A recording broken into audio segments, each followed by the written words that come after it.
My mom left a voicemail saying, "We all agreed, you're not welcome at Christmas." I did not cry or beg.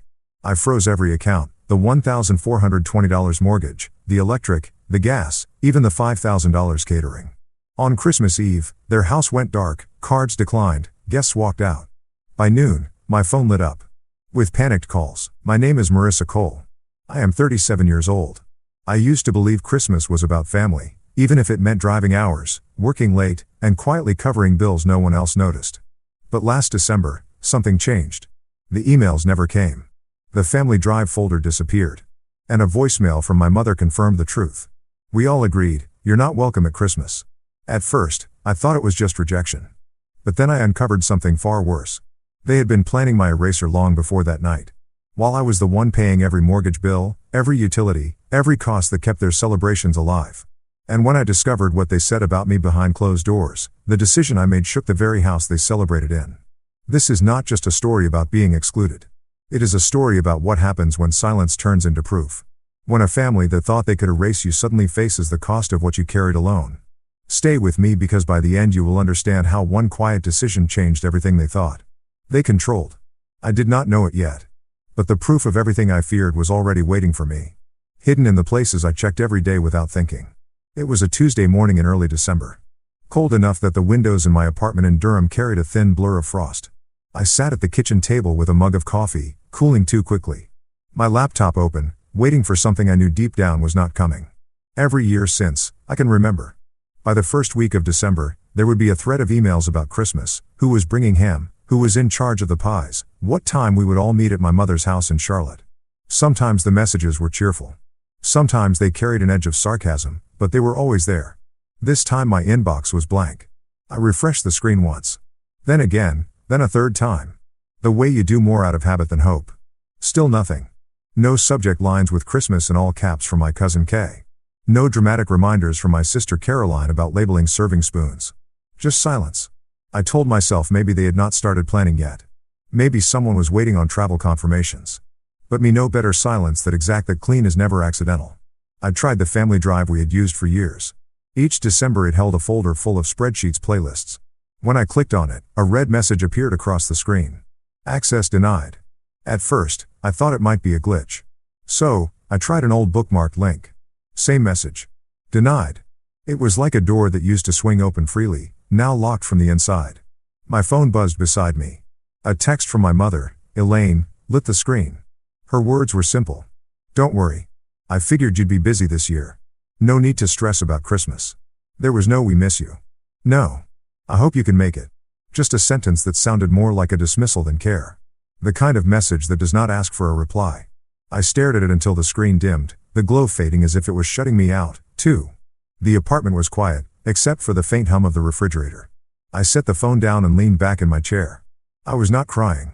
I had stopped crying over things that predictable years ago, but there was a heaviness in my chest. A press of something I could not quite swallow. Familiar yet heavier this time. Like a door closing with a finality I could not ignore. I thought of last year. I had arrived at the house in Charlotte later than planned.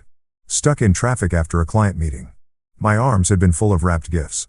My hands sticky from carrying a tray of cookies. I had baked at 2 a.m. When I stepped into the kitchen, not a single person looked up. The dining table was full. Every chair taken. My sister Caroline glanced at me and smirked. Look who finally decided to show. I never even caught who muttered it because laughter followed. And in that moment, it did not matter. What mattered was that no one moved a chair. No one made room. I ended up balancing a paper plate at the counter, eating standing up while my relatives toasted each other in the next room. I told myself then it was a mistake. Just stress or holiday chaos. Families forget dates, right? They forget you do not eat pork or that you always bring day-old eggs. No one admits to liking, but everyone finishes. I let it go. But now, sitting in my apartment with that text burning in my pocket, it did not feel like an accident. It felt orchestrated, like a meeting had been held and my name struck from the list. The coffee had gone cold. I poured it into the sink and watched the brown swirl vanish down the drain. Outside, the street was bright with neighbors stringing up lights. The sound of children shouting as they ran between yards. Inside, the air was heavy. I closed the laptop, not because there was nothing more to look for, but because I already knew what I would not find. That morning settled into me the way frost settles on glass, thin and invisible until you breathe and realize you cannot see through anymore. I stayed at the table longer than I should have. My phone face down, the apartment silent except for the low tick of the clock on the wall. My mother's words replayed in my head. Don't worry. As if the absence of a seat at the table was supposed to be a gift, I pushed the chair back, stood, and walked to the window. Across the street, a family was hauling out an artificial tree. The father adjusting the base while the mother untangled cords of colored lights. It looked effortless. The way they laughed at the mess, the way their daughter clapped when the top finally clicked into place. I watched until my breath fogged the glass until I had to step back. The silence of my apartment pressed heavier after that. No invitation, no plans, only the clear understanding that whatever family meant in our house, I was not included in it anymore. And for the first time, I let myself feel it. Not like a bruise to be hidden, but like a fracture that would not be ignored. I did not reply to my mother's message. I did not send a question to Caroline. I just let the phone stay dark and the room stay quiet because deep down I already knew this was only the beginning. The phone rang just after 9 that night while I was brushing my teeth, the vibration rattling against the wooden nightstand. I glanced at the screen and saw the word mom in capital letters the same way it had been saved years ago when I first set up the phone. I let it go to voicemail, standing frozen with the toothbrush still in my mouth. When the chime indicated a new message, I rinsed my mouth, sat on the edge of the bed, and pressed play. Her voice filled the room flat and too rehearsed. We all agreed. You are not welcome at Christmas. There was no hesitation. No sadness. No attempt to soften the words. It sounded less like a mother struggling with a choice and more like a boardroom decision handed down without appeal. I sat very still, my thumb hovering above the screen. The message replayed once, then again, the same measured tone each time. By the second replay, I was saving it, my fingers steady, even as my stomach nodded. I knew I would want that recording later. Proof that what I heard was not just in my head. I set the phone on the comforter beside me and stared at the ceiling. The words echoed in my chest, heavier each time they repeated. Not I feel it might be easier. Not it hurts to say this. Just the collective with a cold verdict. It felt like being voted out of my own bloodline. The next morning, I woke early, restless from dreams that left me with clenched fists and a pounding head. I reached for the phone as soon as I sat up. The group thread that had been there for years, labeled holiday hysteria with Caroline's overdone use of emojis, was gone. Not archived, not muted, gone. I scrolled through the other conversations, searching for remnants, but it was as if I had been lifted clean out of their digital lives.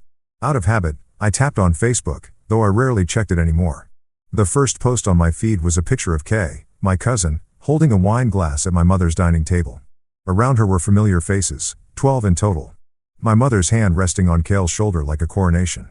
The caption read, "Doing what is best for the whole family is not always easy, but it is worth it." I zoomed in on the picture until the pixels blurred. The same chandelier I had helped my mother pick out. The same dining chairs I had ordered and driven down from Raleigh to deliver, now filled with bodies that had voted me out. My chest tightened, not with surprise, but with confirmation. There was no empty seat for me. No place card left waiting. I scrolled down and saw a comment from my cousin Nathan. Hard vote, but necessary. Another from Caroline with a line of clapping hands.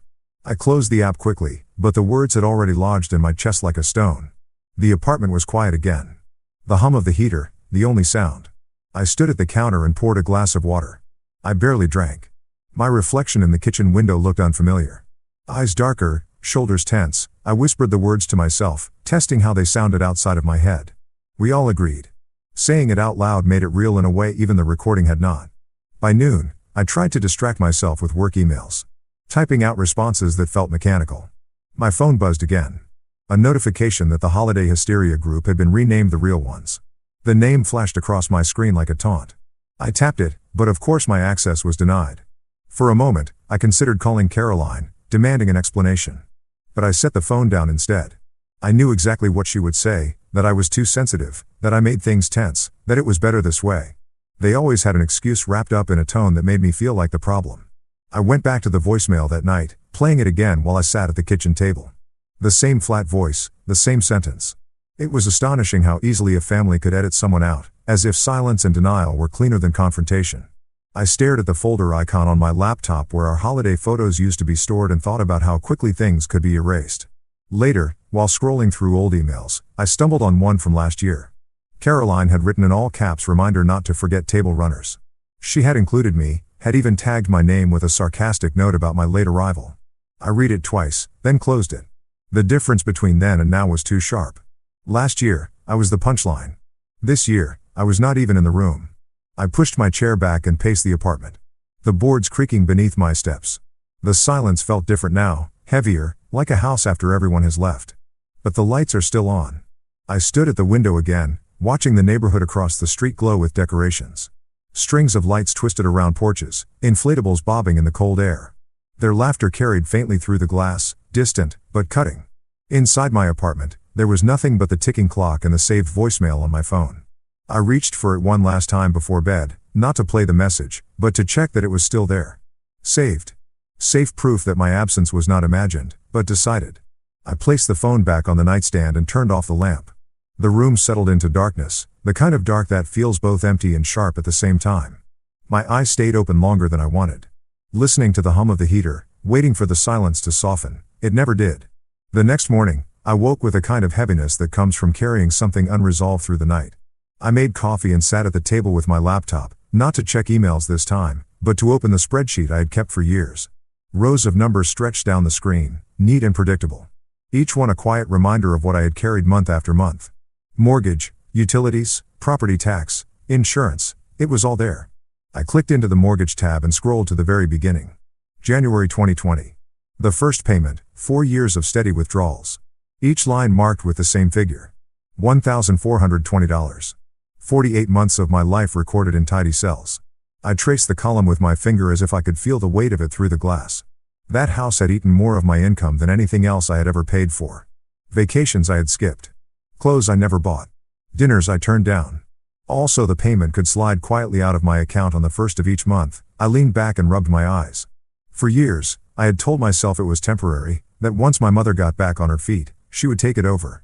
I remembered the conversation in her kitchen when she asked me to co-sign. Her voice had been casual, her hand waving it off like it was no big deal, just until the bank feels comfortable. Marissa, she had said, we will switch it once things are stable. I had believed her because back then I still believed promises from her.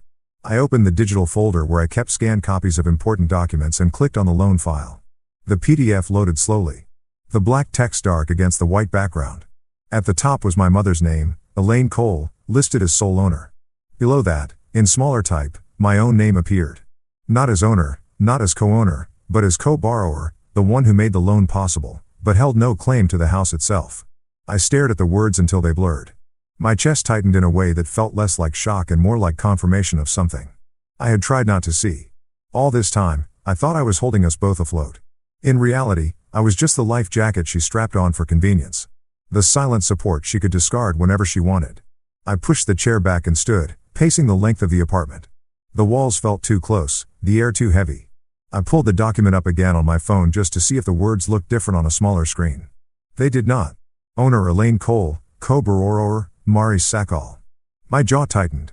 The heater clicked on, rattling softly, but the sound only reminded me of the utilities tab in my spreadsheet. I flipped back to the computer and opened it. Gas, electric, internet, $281 month, $340, another depending on the season. Every confirmation email still saved in my inbox. I had set all of them to autopay years ago, telling myself it was easier to manage, easier to keep things steady for her, easier to not think about whether anyone even noticed. I thought of the nights my mother had hosted birthdays in that house. Lights glowing, oven running, laughter spilling into the yard, all of it powered by accounts with my name at the top. No one ever asked if the bills were heavy. No one ever offered to split them. It was just assumed. Marissa will handle it. I closed the spreadsheet and pressed my palms flat against the table. My reflection in the dark laptop screen looked unfamiliar. Harder somehow. The numbers had always been neat. But now they felt like chains. Every dollar tied to a memory I was not even allowed to sit at the table for. I walked to the kitchen counter and pulled a folder from the drawer, the one where I kept physical copies of certain documents I never trusted entirely to the cloud. The paper was crisp, the notary stamp sharp against the corner. I read the language again, each legal phrase, another nail locking me into responsibility without recognition. Anger rose in me, sharp and sudden, then drained into something colder. Clarity. I had been paying for a house I would never call mine. Keeping warm rooms for people who laughed at me from the dining table, feeding a system that had no seat reserved for me. I set the folder down and pressed the lid closed. The apartment was silent again, but this time the silence carried a different edge. It was not emptiness. It was awareness. I made another cup of coffee, though I barely drank the first. The steam curled upward and I let it blur my vision for a moment before setting the mug aside. I opened a new folder on my laptop and typed 2 words into the name bar. Frozen accounts. My fingers hovered for a moment, then pressed enter. The screen confirmed its creation. A small square icon waiting to be filled. I copied the mortgage statement first, then the utilities, then the insurance records. One by one they slid into the folder like puzzle pieces fitting into place. Each file another reminder that I had not imagined the weight that it was real. Recorded uni. By the time I closed the laptop, the light outside had shifted. The late afternoon sun washing the room in a pale glow. I stood at the window again, watching a delivery truck pull into the neighbor's driveway. The driver carrying boxes wrapped in festive tape. A child clapped from the porch. The sound carried up faintly through the cold air. I stayed there until the truck left. The porch lights flicking on. Their house glowing warm against the evening. Behind me, my apartment stayed dim. The folder of evidence now sitting quietly on the desktop. I knew I would return to it, add to it, build it until there was no way to deny what I had carried alone.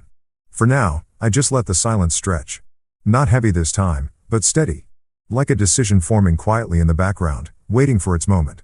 3 years earlier, I had stood in the lobby of a shipping store in Durham, balancing a stack of carefully wrapped boxes against my hip. Each one was labeled with a name written in my neat handwriting, each one taped tight with care.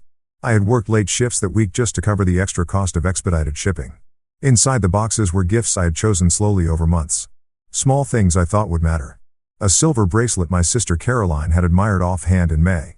A scarf in the exact shade of blue my mother Elaine used to wear in her old school photos. Ornaments for the tree that reminded me of ones we had when I was a child. I remembered the feel of the cardboard against my arms as the clerk printed out labels. The total was higher than I had planned, but I slid my debit card across the counter without hesitation. It felt worth it. I told myself that when those gifts arrived in Charlotte, my mother and sister would smile and maybe, just maybe, remember that I was part of this family, even from miles away. A few days later, I sat at my desk at work during lunch, scrolling through Facebook. The first picture that popped up was my mother's living room, crowded with relatives, wrapping paper scattered across the rug. I zoomed in quickly, searching for the gifts I had sent. They were there, the bracelet glinting on Caroline's wrist, the scarf draped proudly around my mother's neck, the ornaments hanging from the tree. My chest warmed for a moment until I read the caption. From all of us. I read it again, slower this time, waiting for my name, but there was nothing. My sister had written the caption, claiming the gifts as a collective effort, as if I had been folded into a nameless group. Relatives commented with hearts and thank yous. No one asking who had picked the gifts, who had sent them overnight, who had stayed late at work to pay for them. My name did not appear anywhere. I sat there in the break room with the phone heavy in my hand. Around me, coworkers chatted about holiday travel plans, but I only heard the echo of my own thoughts. How quickly a person can be erased. How easily gratitude can be repackaged until you are invisible. It had not just been that Christmas. Birthdays passed the same way. The cake for my cousin Nathan had been ordered with my card. But the photos online thanked the family. Decorations I had bought appeared in pictures tagged as teamwork. Every effort I made was swallowed whole, renamed, reassigned. I told myself back then that it did not matter. That gifts were meant to be given without recognition. But sitting in my apartment now, staring at the glow of my laptop, I knew better. It had mattered. It mattered because the pattern was too clean. My presence was never acknowledged. But my money, my effort, my time, those were always welcome. I opened the frozen accounts folder again. The mortgage and utilities files were already there. Now I began pulling receipts from old emails, screenshots of online orders, shipping confirmations. I copied the photo of Caroline wearing the bracelet, the one she had captioned as though it came from everyone. I dragged them into the folder one by one. Evidence, not for anyone else, but for myself, so that when I doubted, I would remember I had not imagined it. The folder grew, small icons stacking neatly into rows, each one a record of how my name had been removed, but my effort remained. I scrolled through them slowly, my chest tightening as memories flickered, the scarf around my mother's shoulders, praised in comments as if it had appeared from thin air. The ornaments shining on the tree that no one admitted came from me. I sat back in my chair, rubbing my temples. My apartment was quiet. The only light, the blue glow from the screen outside. Laughter carried faintly from a neighbor's apartment where music played. I thought of the laughter in my mother's house that year. The way they had toasted around the tree, my gifts in their hands, my name absent, the silence inside pressed against me. But this time, I did not feel crushed by it. Instead, it sharpened something. I realized that what hurt most was not the money or the effort. It was the rewriting of memory. The way a family could cut your name out of the picture and still keep the pieces you had given. I highlighted the files in the frozen accounts folder and created a subfolder titled Erased. My hands trembled slightly as I dragged the photos and receipts inside. It felt like carving space for the truth. A place where my contributions could not be stolen or mislabeled. When I closed the laptop, the room was dark except for the faint light of the street lamps filtering through the blinds. I leaned back in the chair and let out a breath I had been holding too long. The evidence was saved, the memories catalogued. For the first time, I felt the faint outline of control, fragile, but real. Like the first crack in ice before it splits wide open. The following morning, the first vibration on my phone came before I even poured coffee. I picked it up, expecting another work email, but the screen showed Nathan's name.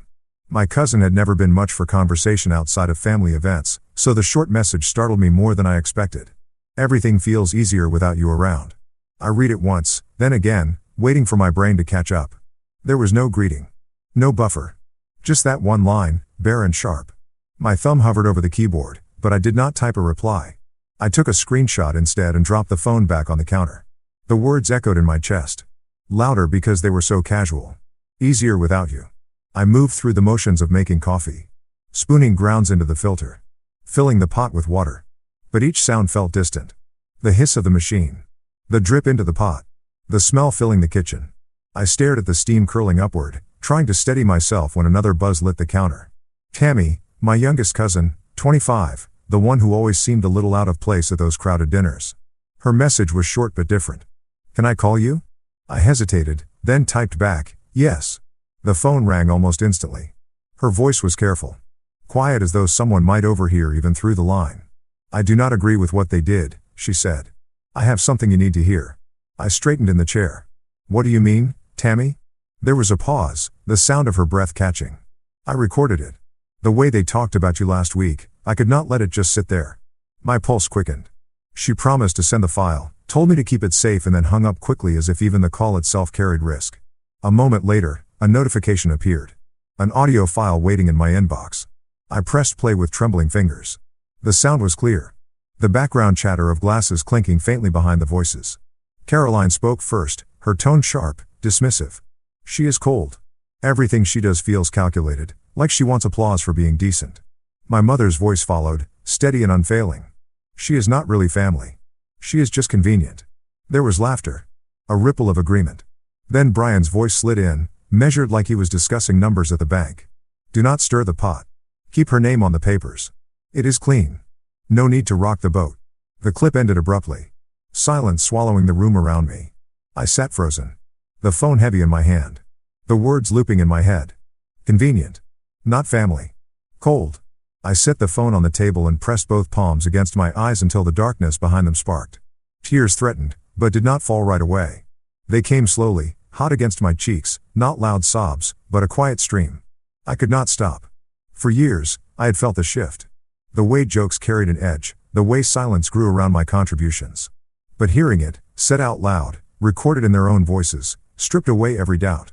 They had sat in a room together, glosses raised, and reduced me to a utility. Not a daughter, not a cousin, not a sister, just convenient. I reached for a tissue, then another, but my hand shook as I wiped at my face. The apartment felt smaller, the walls closer, the quiet almost unbearable. I stood and paced, the hardwood creaking beneath my steps. Each word echoed with every pass of the room. Cold, convenient, not family. Eventually, I sat again and opened my laptop, dragging the file into the frozen accounts folder. My cursor hovered for a long time before clicking. The icon appeared beside the others. Another piece of proof. This one hurt more than any number on a spreadsheet. I leaned back, staring at the ceiling, my throat tight. It was strange how quickly the line between suspicion and certainty could be crossed. For years, I told myself I might be imagining things, that maybe I was too sensitive. One 10-second recording ended. That debate forever. The coffee pot beeped in the kitchen, startling me. I poured a cup, though my hands were still unsteady, the liquid sloshing against the rim. I held it between my palms, letting the heat ground me, though the taste barely registered. I thought about calling Tammy back, thanking her, but the words felt stuck. I knew why she had done it, why she risked sending the file. She had seen what I had lived. She had felt the undercurrent, too. And maybe in her way, she wanted me to know I was not crazy. That what I felt was real. The clock ticked past noon. Sunlight filtered through the blinds.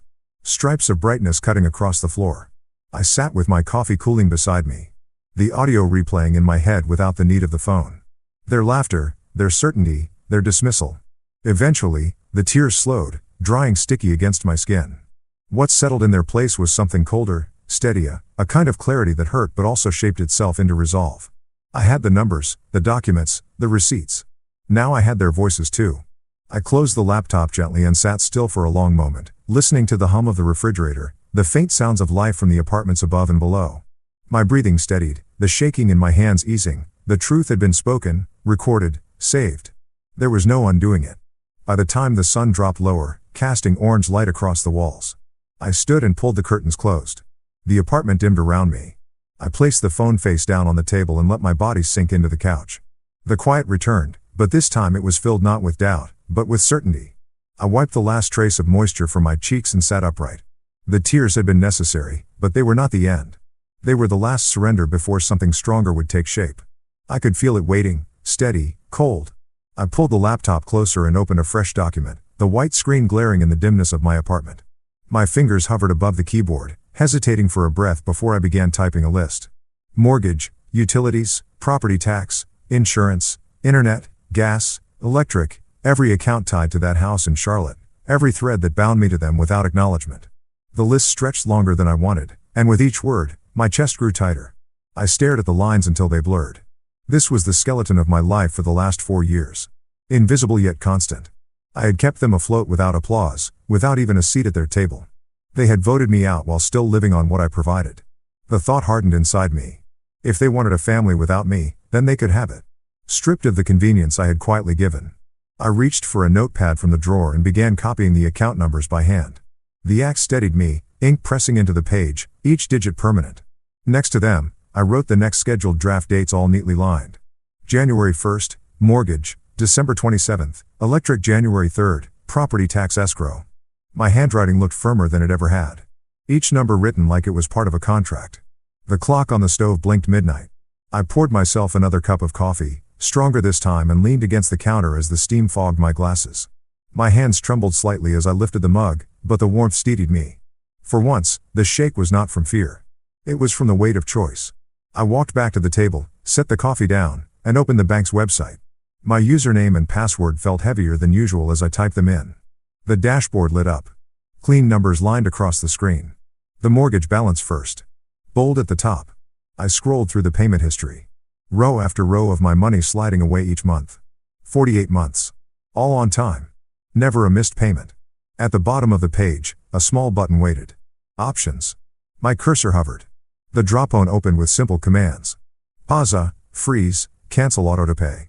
The words looked clinical, almost harmless. I sat there for a long moment, breathing slowly, feeling the heat of the coffee against my palm. I closed the tab before clicking anything. Not yet ready, the decision needed to be deliberate, not rushed. I opened a new folder on my desktop and named it Evidence. Inside, I began dragging screenshots. Mortgage statements, utilities confirmations, tax receipts, homeowner's insurance. Each file slid neatly into place. I added the recording Tammy had sent. The one where my mother's voice called me convenient.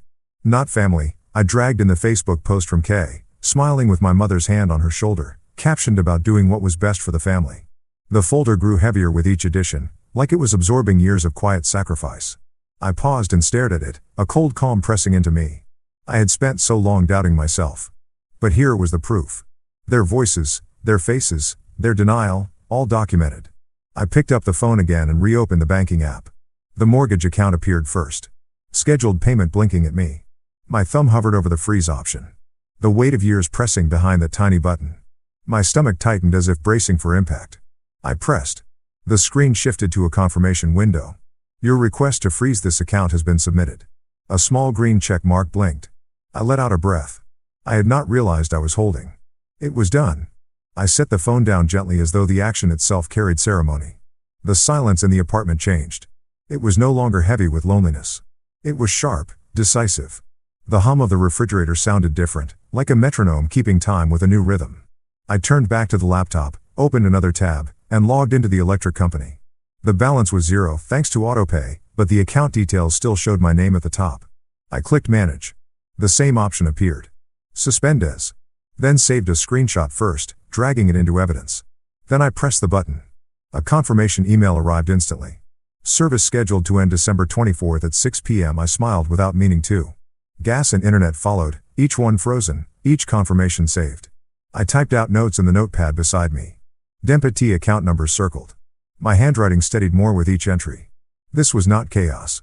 It was clean. By 3 o'clock in the morning, I had finished.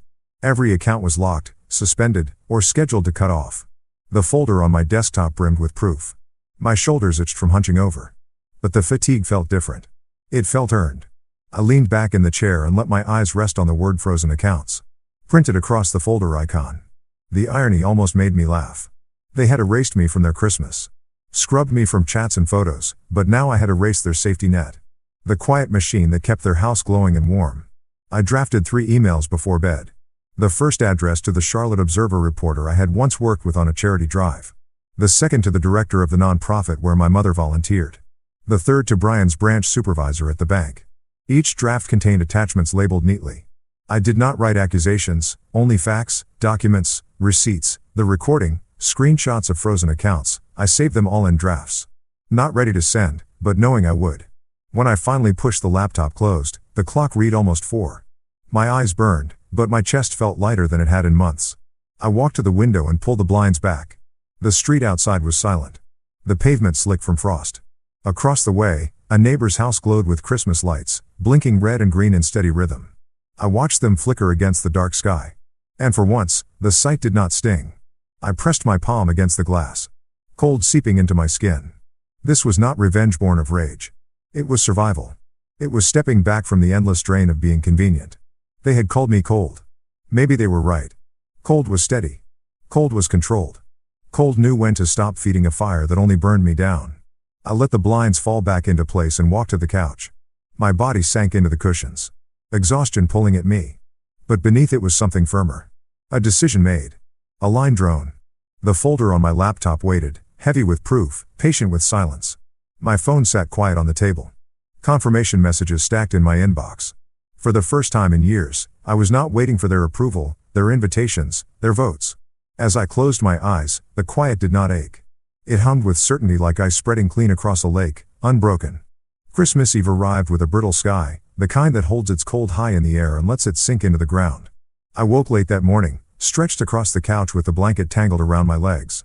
My phone buzzed on the table beside me with reminders from the frozen accounts, confirmation emails stamped with dates and times. I skimmed each one, then tucked the phone back face down. Everything was in motion now. The day passed quietly. I cooked myself eggs, toasted bread, and made tea. I walked to the corner store for milk. The sidewalks nearly empty. Most people already home preparing for their celebrations. My own apartment stayed still. No decorations, not 3, no gifts stacked in a corner. I had stopped pretending. By evening, I sat with a book in my lap, though I barely read the words. My phone buzzed once, then again. At first, I ignored it, but the sound repeated. Messages stacking quickly.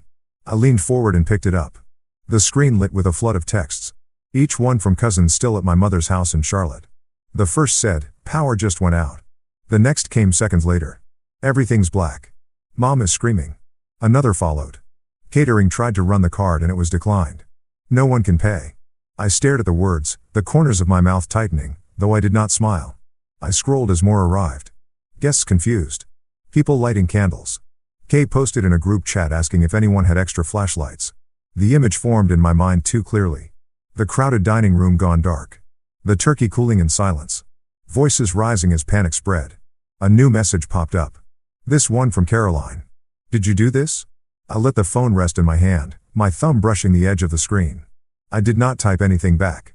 I did not need to. Another wave of texts followed. Faster now. Elaine called Duke Energy. They told her the account is inactive.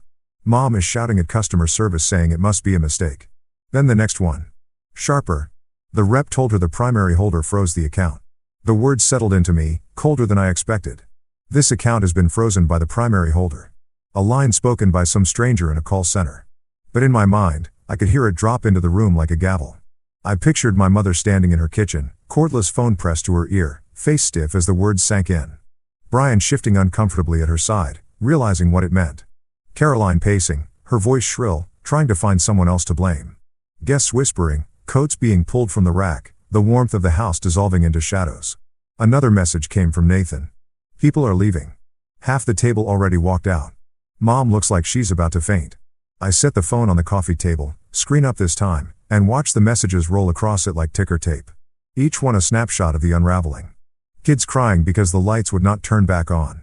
My uncle trying to start the gas fireplace, but failing. Someone's dessert order cancelled because the card bounced. In the distance outside my window, the faint sound of car horns echoed from the highway. People heading to their own celebrations. I leaned back. The phone still lighting up with panic. My apartment glowed soft with a single lamp by the couch. The contrast felt almost unreal. Their chaos, my calm. At 6:35, Caroline's name appeared again. Answer me. This is your fault. I let the notification fade. A few minutes later, another text arrived. This time from Tammy. Quiet as always. They know it was you. No one is saying it out loud, but they know. I picked the phone up, read it twice, then placed it down again. My chest was steady. My breathing even. They had called me cold. Maybe that was true. Cold did not waver. Cold kept its shape. By 7, the messages slowed. The party had fractured. Guests scattering into the night. The last text that came through was from Nathan. Everyone's gone. House is dark. Mom just keeps saying your name. I stood and walked to the window. Across the street, my neighbor's house glowed bright with strings of lights and a tree framed in the window. Laughter carried faintly across the cold air, muffled but clear. I let my palm rest against the glass. The chill seeping into my skin. Behind me, the phone buzzed once more, then went still. I did not reach for it. I let the quiet settle in, steady and unbroken, while their night unraveled in the dark miles away. The morning light crept across my blinds in thin pale stripes, and for the first time in years, I let myself stay in bed without rushing anywhere. My phone was heavy on the nightstand, still littered with messages from the night before. I scrolled through them lazily, rereading the panic I had already memorized until a new notification blinked at the top. It was a news alert from the Charlotte Observer. I tapped it open and the headline pulled me upright. Allah Cole steps down as host of annual charity Christmas potluck. The article was short, almost clipped. The nonprofit board had released a statement thanking the community, but announcing a change of leadership due to inconsistencies regarding donor contributions. My mother's name was missing from the list of acknowledgements. I read it twice, my pulse slow and steady. They had not printed my name, but they had carved hers out. An hour later, my phone rang with a number I recognized from years ago. Rachel Carter, a reporter I had once worked with during a food drive campaign. Her voice was brisk but cautious. I have received documentation about financial support for the Cole property. Can you confirm the authenticity? I walked to the kitchen, poured coffee into a mug, and leaned against the counter. Yes, I said. Every receipt is mine. The payments, the utilities, the mortgage, all of it. Rachel paused, then asked if I wanted to go on record.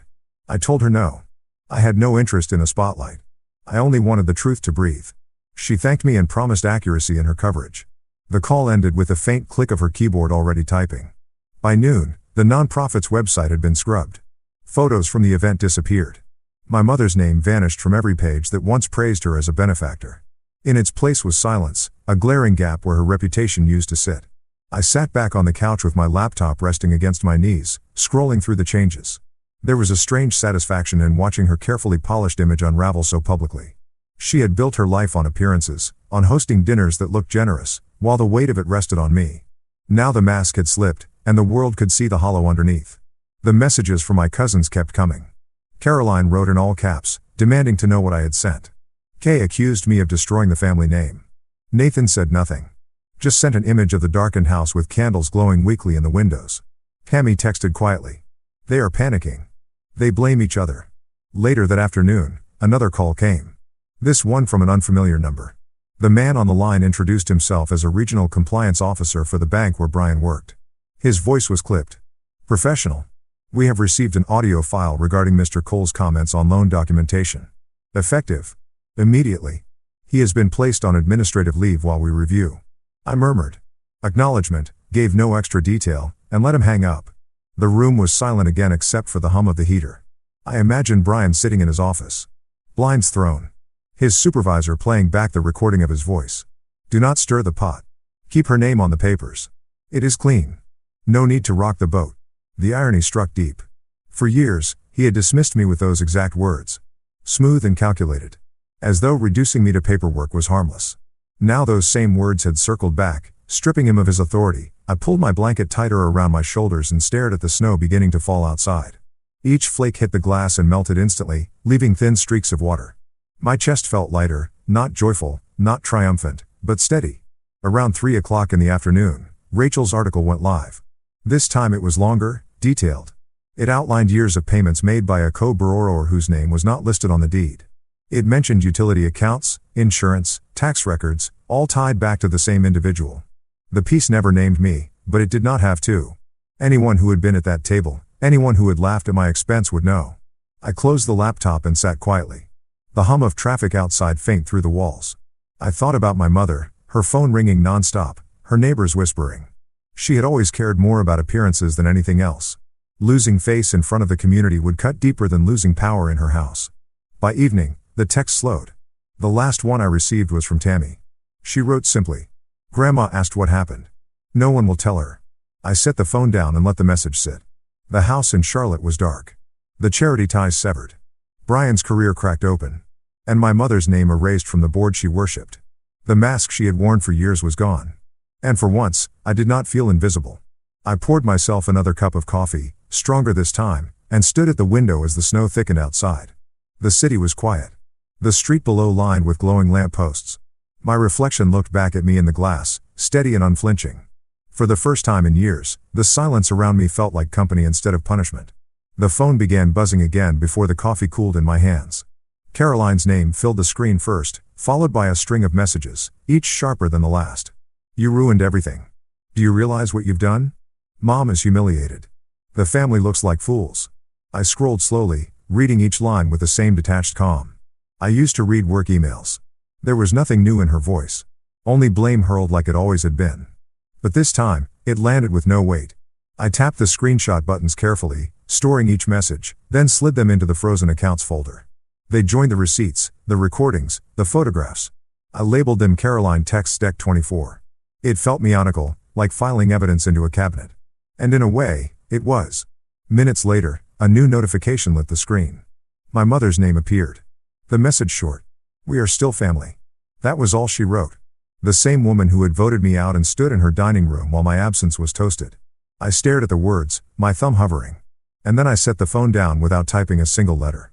The screen dimmed and went black. Her attempt at reconciliation floating there unacknowledged. The silence stretched for a few breaths before another buzz shook the table.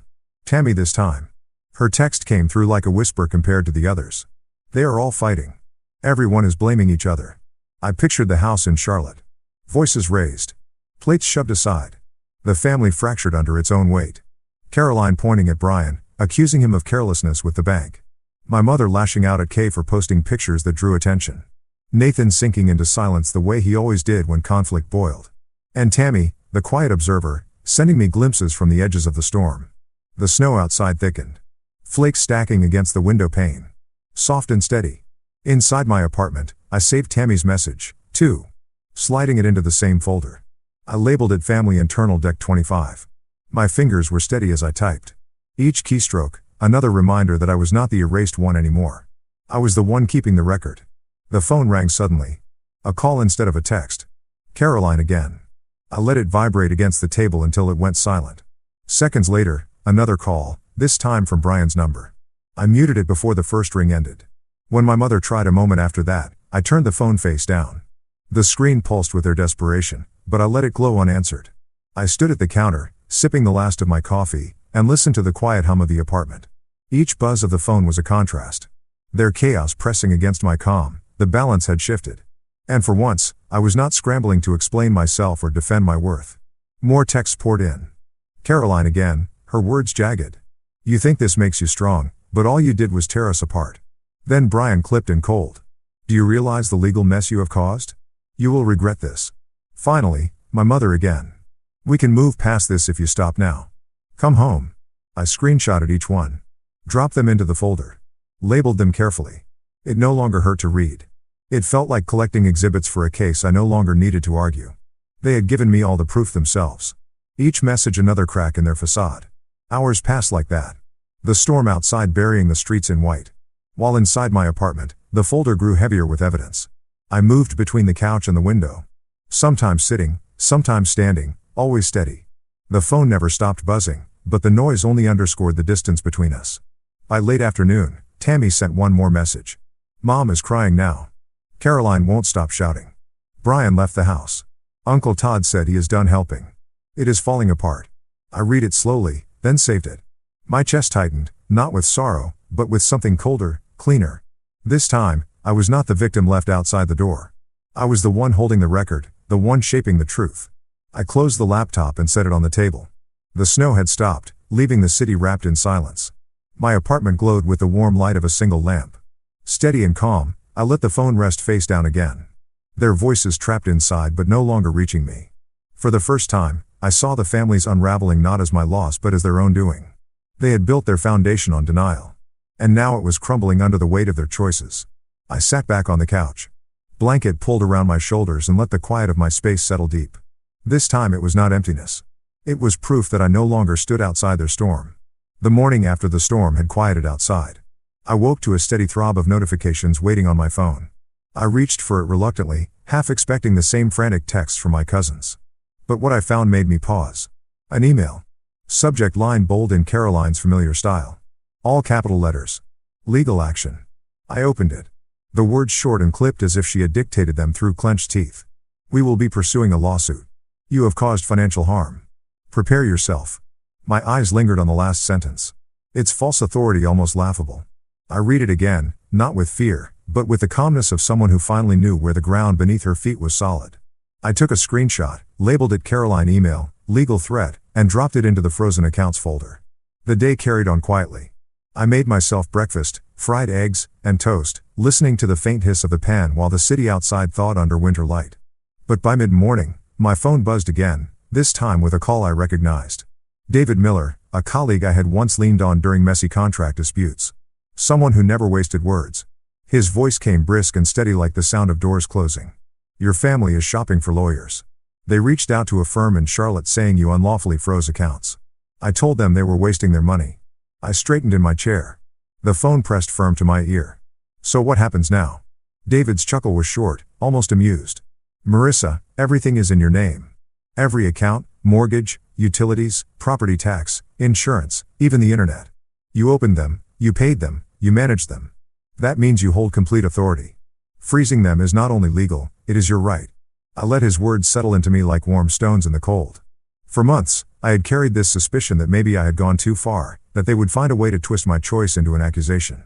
But hearing David's certainty strip that fear clean, he continued, his tone firmer. Even if they find someone willing to file a case, no judge will give it breath. There is no breach, no fraud, if anything. You protected yourself from ongoing exploitation. I closed my eyes. A breath escaping slowly. Thank you, David. He paused. Then his voice softened, almost like a friend more than counsel. You have carried them long enough. They cannot rewrite the law. And you do not owe them explanations anymore. After the call ended, I sat still with the phone against my palm. The words replaying entirely legal, indisputable, protected. My shoulders eased, tension slipping out as though I had been bracing for an impact that would never come. Not long, after. Another buzz shook the table. A message from my mother. Her tone trying to wrap desperation in politeness. We spoke with a lawyer. He said, you are within your rights. But Marissa, we are still your family. Why are you doing this? I stared at the words, thumb poised. I could almost hear her voice. The same steady calm she used when scolding children in her classroom years ago. But beneath it now was fear. I saved the screenshot without replying and filed it away with the rest. A few minutes later, another came. I never thought you would humiliate us this way. Everyone is talking. I let the phone dim on its own. Her words vanishing into darkness. By afternoon, Rachel Carter's name appeared on my screen. This time as a fresh headline in the Charlotte Observer. The article was concise but sharp. Legal sources confirmed that all financial accounts related to the Cole property were held in the name of the co-bearer, granting her full authority to suspend or cancel payments. Community members expressed shock at the revelation, many noting the generosity they once credited elsewhere had long been misattributed. I read each line carefully, then closed the laptop. My chest swelled, not with triumph, but with something steadier. A kind of justice that hummed quietly instead of shouting. Later, Tammy reached out again. Her text simple. Mom is silent. Caroline keeps pacing. Brian left the house. Everyone is blaming everyone else. I wrote back, short and calm. Thank you for telling me. The sun dipped lower, orange light spilling across the apartment walls. I stood at the window with my coffee and watched cars inch carefully down the salted street below. Inside my chest, peace spread wider. The law was no longer something distant or unreachable. It stood at my side like a silent witness, reminding me that I had not overstepped. I had simply stopped being their convenience. That evening, the phone rang again. The caller ID read restricted, but I answered anyway. A man's voice introduced himself as a compliance officer from the bank where Brian worked. We are reviewing an audio file in which Mr. Cole refers to documentation practices. Effective immediately, he has been placed on administrative leave. He paused, then asked if I had anything further to share. I kept my tone measured. Everything relevant has already been provided. He thanked me and the call ended. Crisp as paper snapping shut. I sat in the quiet afterward, picturing Brian sitting in his office as his supervisor replayed the recording of his own words. Keep her name on the papers. It is clean. No need to rock the boat. Words he thought would keep me trapped had finally trapped him instead. Snow had begun to fall again outside. Soft flakes swirling in the yellow lamplight. I pulled the blanket tighter around my shoulders and let the sight calm me. The house in Charlotte was fractured. The community now knew the truth. Brian's career trembled, and my mother's words of, "We are still family," rang hollow against the reality of legal fact. I turned off the lamp, letting the apartment rest in dim quiet. Their threats had melted into nothing. The silence that remained was not emptiness. It was law, steady, and undeniable, standing where their blame could no longer reach me. The knock came late the next afternoon. Soft and patient against my door, I hesitated before opening it. Half expecting another delivery I had forgotten I ordered. Instead, standing there with a small plate covered in foil was Norma Fisher from 2 doors down.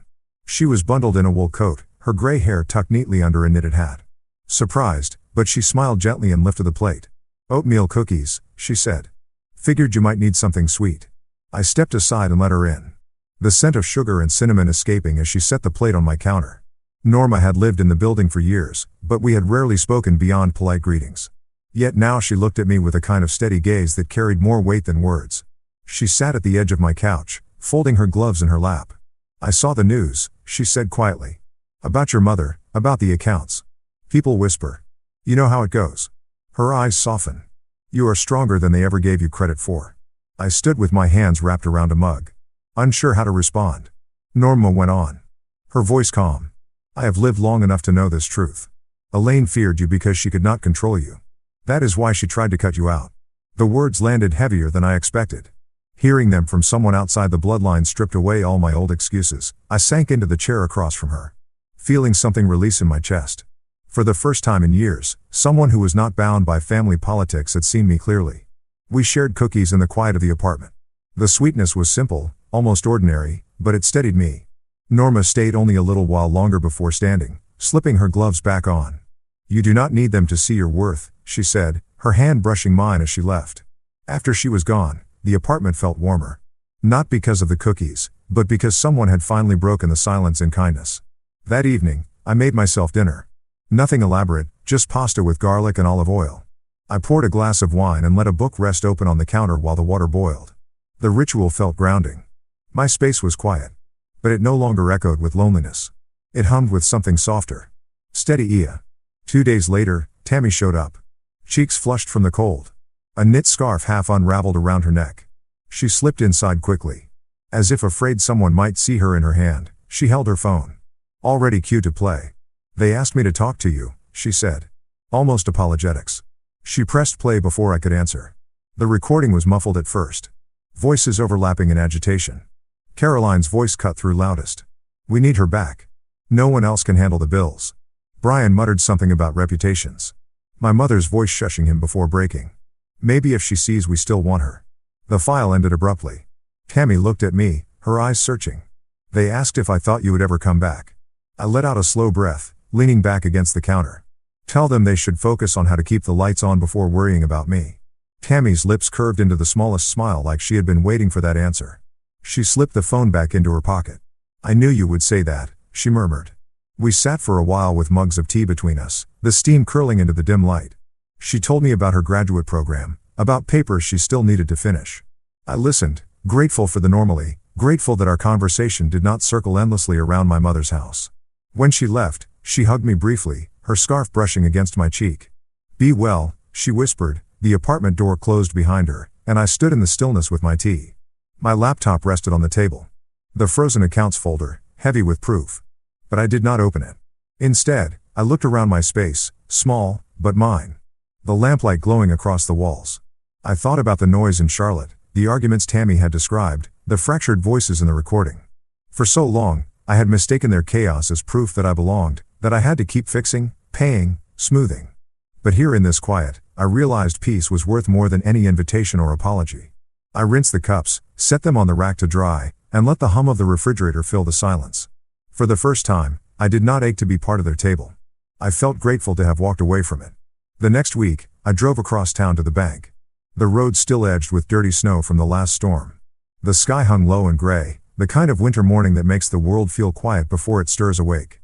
I parked, shut off the engine, and sat for a moment with the folder on the passenger seat. Mortgage transfer printed in red ink.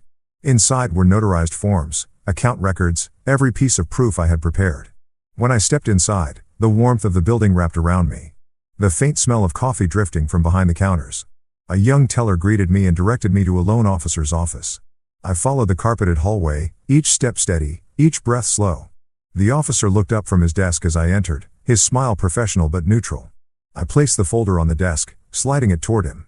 I need to remove my name from the mortgage on a property in Charlotte. The account is in both names, but the title belongs solely to Ala Cole. She will assume full liability.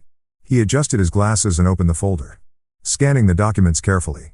His pen tapped once against the desk before he nodded. You have the notarization. This is complete. By signing here, you release any responsibility tied to this loan. I took the pen, the weight of it firm between my fingers, and signed my name one last time.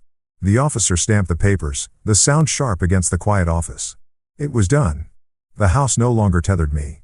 The mortgage, the taxes, the endless bills. They were no longer mine to carry. As I walked back to my car, the cold bit against my cheeks, but I felt lighter. My boots crunched against the frozen sidewalk. Each step on exhale. Back in my apartment in Durham, I set my laptop on the table and opened the frozen accounts folder one last time.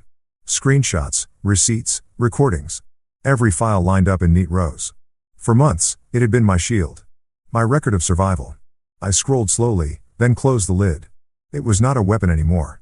It was a period at the end of a long sentence. I made myself coffee. The familiar sound of the machine filling the room. The smell drifted warm through the air as I settled by the window. Mug cupped between my hands. Outside the snow had begun again. Flakes drifting soft and steady. Coating the street in white. The world looked quiet, almost new. I whispered the words out loud. Not for anyone else, but for myself. I did not destroy them. I only stopped giving them access to my sacrifice.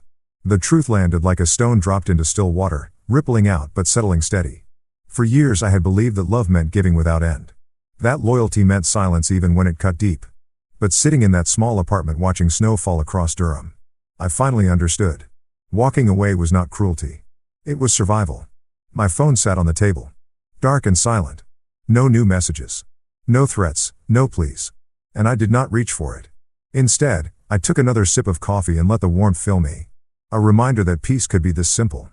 If you have ever carried a family that refused to see you, if you have ever poured yourself into people who only called you convenient, I hope you hear this. You are not weak for walking away. You are not cruel for choosing yourself. Sometimes the strongest thing you can do is freeze the access to your sacrifice and step back into the light of your own life.